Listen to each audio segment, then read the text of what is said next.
All right, statistics and probability quiz review, or test, how you want to look at it. All right, so we have to find mean, median, mode, and IQR for the following data set. So I'm going to do the mean first. The mean, we add all the numbers up. So we do 5 plus 7 plus 9 plus 1 plus 3. Oops, darn it. Plus 3 plus 7 plus 4 plus 9 plus 7 plus 8 plus 2. We get 62. We have how many numbers? 1, 2, 3, 4, 5, 6, 7, 8, 9, 10, 11. Divide by 11. We get 5.63. I'll have you round to the nearest tenth on these. So round to your nearest tenth, which I should have put on here. I'll put them on the test so it's clear. So nearest tenth would be 5.6. All right, to find the median, we need to put these in order. Okay, so I'm going to go through and start putting them in order. So 1, cross that off so you don't do it twice. 2, no 3s, we got a 4. 5, no 6, we have 3 7s. And 1 8, and 2 9s. 1, 2, 3, 4, 5, 6, 7, 8, 9, 10. Did I miss a number? 1, 2, 3, 4, 5, 6, 7, 8, 9, 10, 11. I missed something somewhere. What did I miss? Oh, that's 2 9s. Shoot. Oh, I forgot the 3. Should be a 3 in here. There you go. Okay. Problem solved. All right. So now the median is the number that's in the middle. So I'm going to just underline them. 2, 2, 3, 3, 4, 4, 5, 5, and 7 is our median. Our mode is the number that happens the most often, which is 7 as well. And the IQR, so our median is by itself, so we're going to cross that off. The lower quartile is going to be 3, so cross these off. And the upper quartile will be 8. So 8 minus 3 equals 5. So the IQR is 5. Okay, next question. Find the variance and standard deviation from the following data set.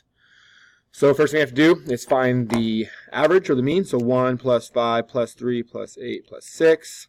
Divide by 5. We get 4.6 is our average. And then we're going to take all these numbers and subtract it from 4.6.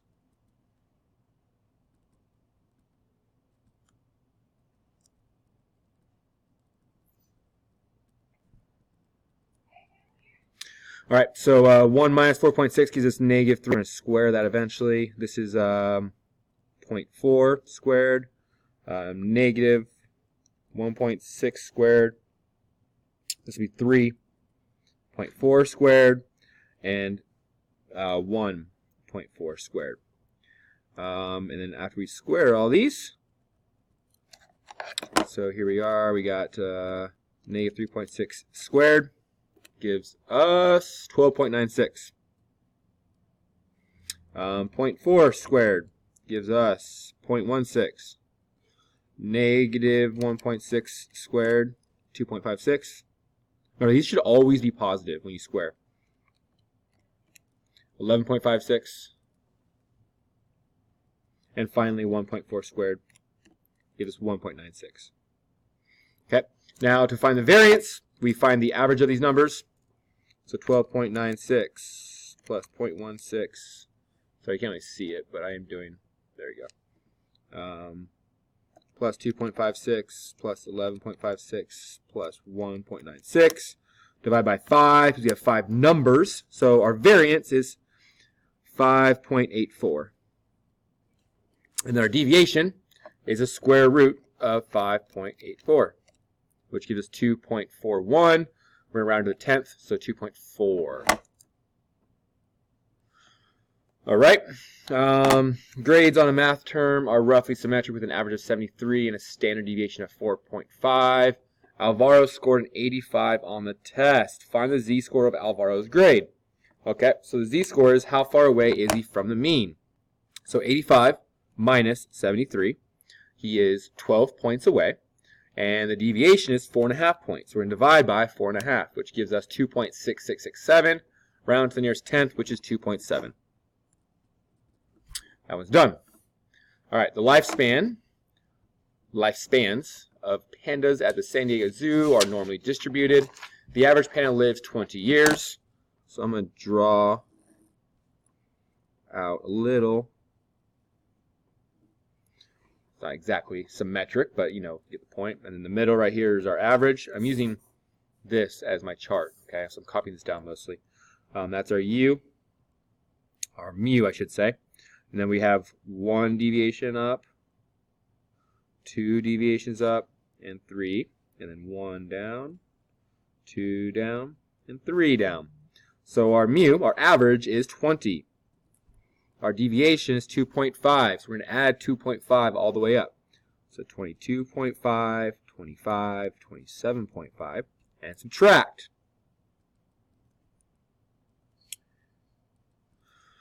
Use the empirical rule to estimate the probability of a panda living between 15 and 22.5 years. So we're concerned about all that area.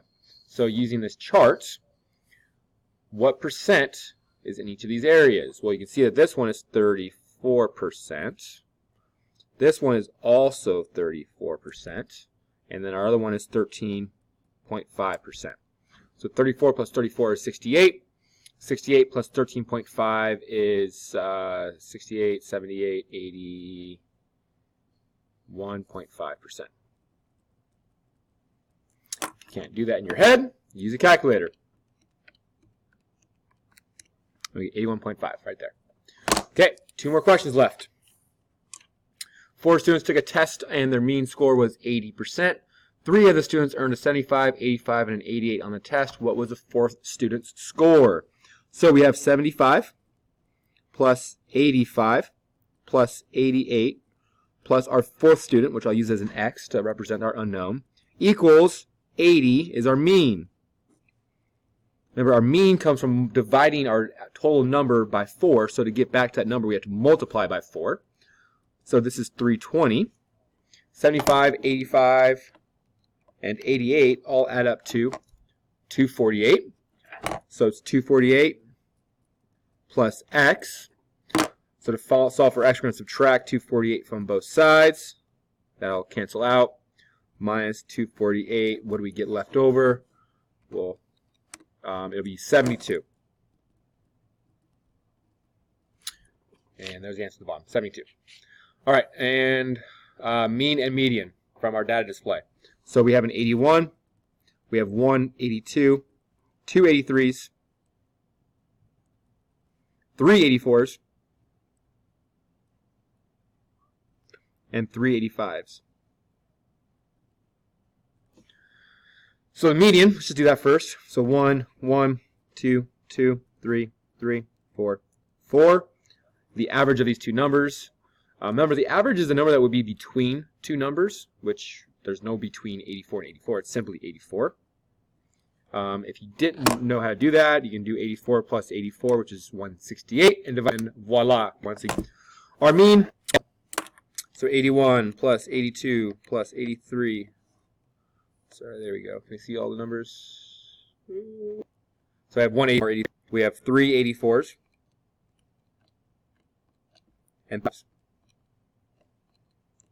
we get 836. And we have, I think it was 8 numbers. No, it's 10 numbers.